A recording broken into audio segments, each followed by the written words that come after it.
now in fact headed towards the light combat helicopter Brahmastra, and in fact it's expected that the Defence Minister will be in fact airborne in a short while from now to take the first flight of the LCH, which has now been inducted as part of the fleet of the Indian Air Force, boosting its defences even further and contributing to what is a major fillip to Atmanirbharta.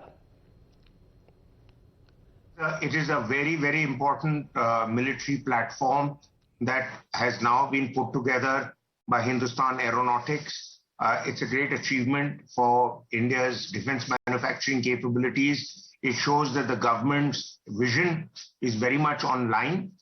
This is part of a project that was sanctioned after the Kargil conflict, where it was felt that such helicopters, duly armed, are essential for giving support to our troops who would have to battle on icy heights, where fast-moving fighter jets find it very difficult to identify enemy-held bunkers or sangars. As you may remember, and as would many Indians, that was the state of play in May-June 1999 when the Kargil conflict was taking place.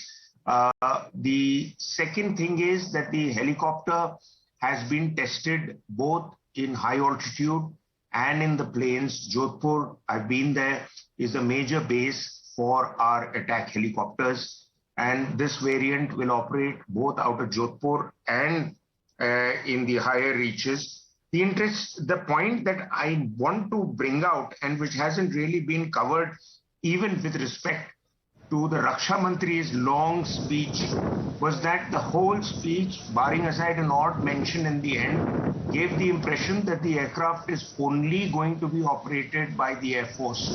That is not the case.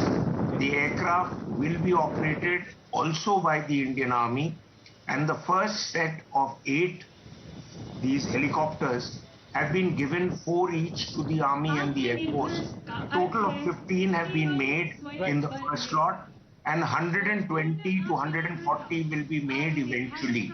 Right. So it's a very important piece of equipment, both for ground-based troops in mountains and the Air Force as well, in support of offensive operations in plains and in mountains. Right. In fact, let me take this across to Group Captain Anupam Banerjee as well, who's joining us on the broadcast for his inputs. Group Captain Banerjee, thank you for speaking to us. Now, this helicopter has been inducted into the fleet after some stringent testing conditions that it's been actually experimented in, including deserts as well as Siachen. This happened in February 2020 after it was, and it was thereafter that was confirmed to being part of the Indian fleet. So tell us about some of its capabilities and the kind of conditions that it actually has the wherewithal to sustain. Yeah, the light combat helicopter induction is definitely a step forward towards our dream of Atmanirbharta. As you know, Indian Air Force is one of the very few forces which operates Russian attack helicopter, US attack helicopter, and now an indigenous attack helicopter. It indeed is a very, very varied group of helicopters that it works toward the same role.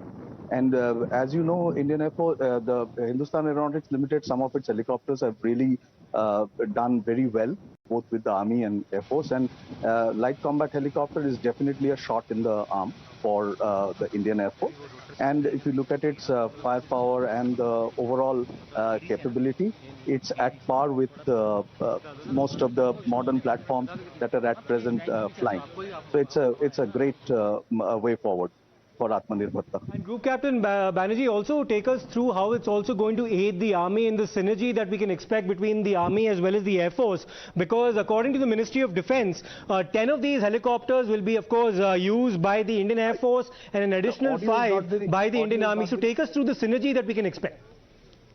I didn't get the question. Can you please tell it again? Yes, I'll just repeat myself. 10 of the aircraft that have been inducted will, of course, be deployed by the Indian Air Force in its various operations. But 5 of the aircraft, at least for the time being, will also be used for service by the Indian Army. So do tell us about the kind of synergy that we can expect between both the forces in the use of this aircraft, this helicopter.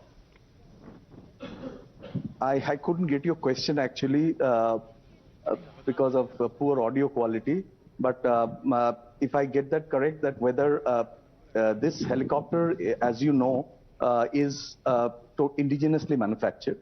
And what happens is that with further improvement and better, weapon system being integrated, India will have the capability to upgrade it in future. That's the biggest advantage of an indigenous platform, that you can keep upgrading it in future and keep improving on it compared to any other platform. So definitely, it will be integrated, like Mr. Maruf Raja said, that it is Indian Army and Air Force both getting it. As you know, the Apache is also part of Indian Army and Indian Air Force. Indian Army is soon getting it. Air Force is part of it. So it will be very interesting to see how Indian Air Force integrates a Russian platform and American platform and Indian platform all together into the role of its counter armored offensive and overall integration into the total, air operation. So it's definitely something to look forward to.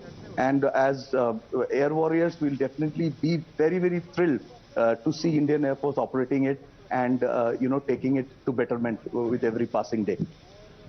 And let me take this across to Mr. Maruf Raza as well. What are some of the similarities as well as the distinctions that this light combat helicopter has with the advanced light helicopter Dhruv, specifically with regards to some of its stealth capabilities as well as night attack capabilities, Maruf?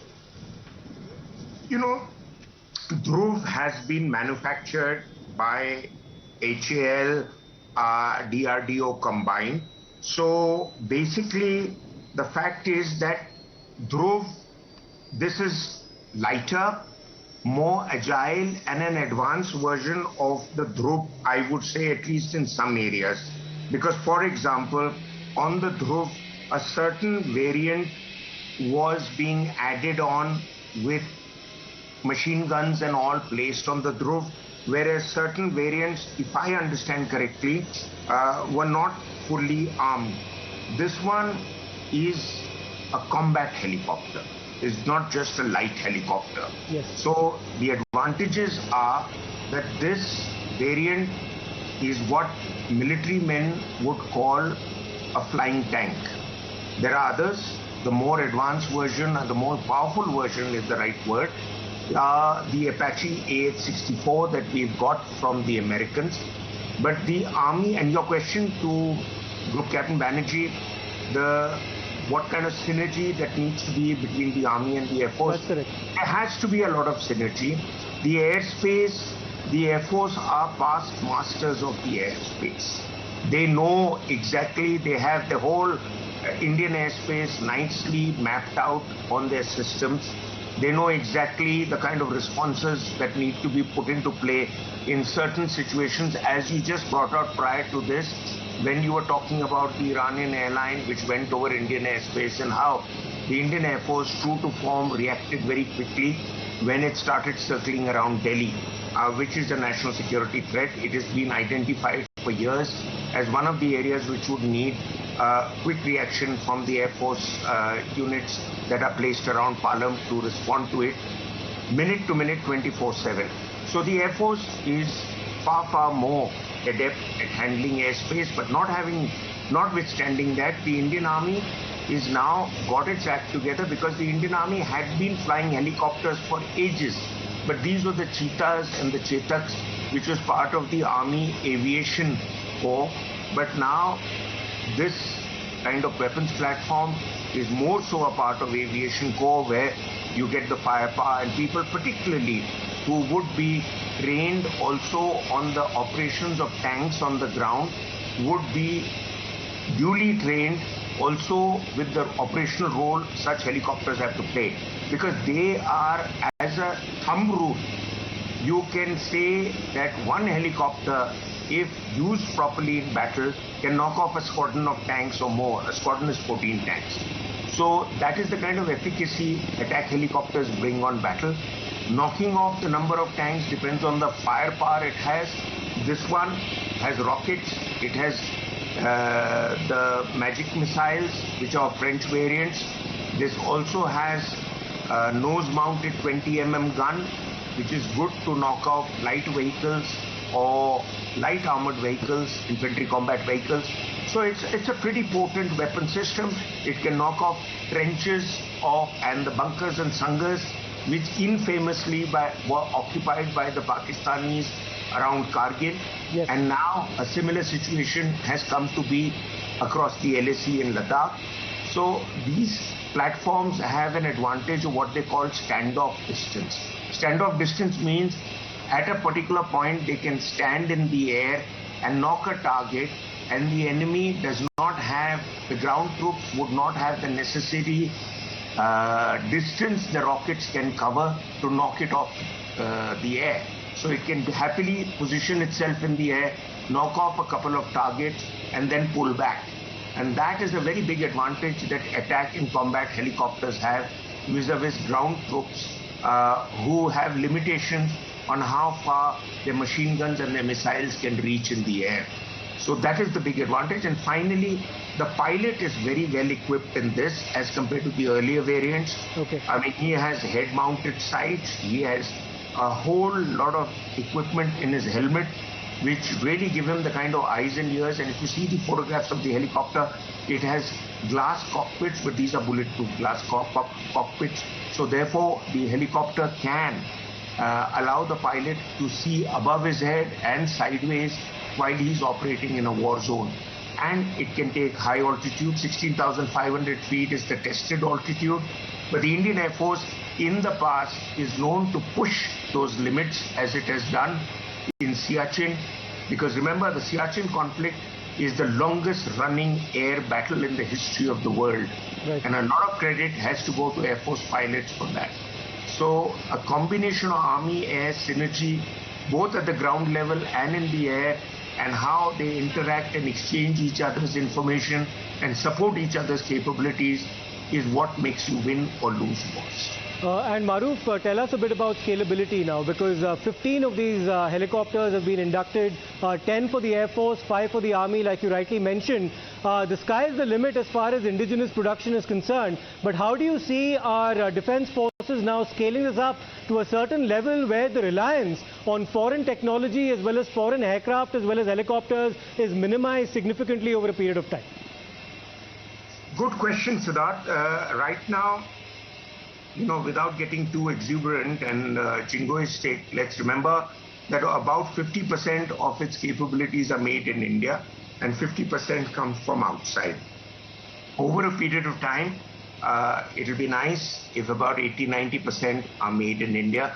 But remember that most military platforms are not 100% made by one OEM, that is original equipment manufacturer. Platforms do have a mix of other equipment. For instance, the Sukhoi is called Sukhoi 30 MKI. What does that mean? It means manufactured, configured for India, which means the Sukhoi has radar systems of another country, missile systems of another country, and various other minor technologies of other countries. By and large, it is a Russian variant fighter aircraft, and a damn good one, and the mainstay of the Indian Air Force. I think we've got about 270 of them or so. Now, as far as scalability is, eventually, not just this, but the aim is to build everything in India, but not just in HAL.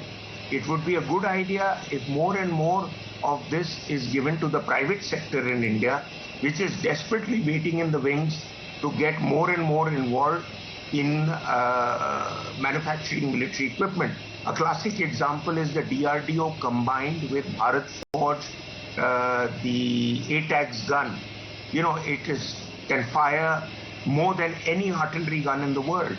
Most artillery guns, including the ones the West has been talking about, the Russians are talking about in Ukraine, fires a range of about 40 kilometers. Those are the medium and long range artillery. The ATAGS fires 48 kilometers under most weather conditions, and that's fantastic. So get the private sector involved, you will get things done quickly, and you will do away with nepotism and the bureaucracy that we often blame for the slow movement of our production lines because everything is vested and every deal is given to government-owned DPSUs. When exactly was the need, thought of? What is being said as far as this LCH is concerned? It's about to take off right now. We are getting those pictures live from the Air Force Station. And the sortie that includes Raksha Mantri Rajnath Singh. He's on board the LCH, but also important to note what has been also mentioned by Raksha Mantri Rajnath Singh Maroof was that it was during the Kargil war that the need was first felt for such a homegrown lightweight assault helicopter. It has nonetheless taken a lot of time to actually see it happening today when it comes to the LCH's induction. Well, you know, any new platform that you create for defense purposes takes 15 to 20 years. And I'll tell you why. Because first, realization has to dawn on the establishment in South Block that, wow, we need this. Then there's much debate that should we quickly buy it off the shelf or should we make our own? That whole exercise takes a few years. You know how government organizations work. After that, the job is entrusted, like in this case, Hindustan Aeronautics is entrusted with the job, that go ahead and build it. Then the test and trials. Please remember that India has a vast variety of terrains and temperature conditions. Out of the 18 climatic regions in the world, India has 16. So to test this equipment to be able to operate not just itself, but all its systems in this kind of weather conditions is important. Maru, we are just dipping into the live commentary that is coming in. Raksha Mantri Rajnath Singh on the sortie on the LCH that is currently taking place. We'll just dip into the live commentary.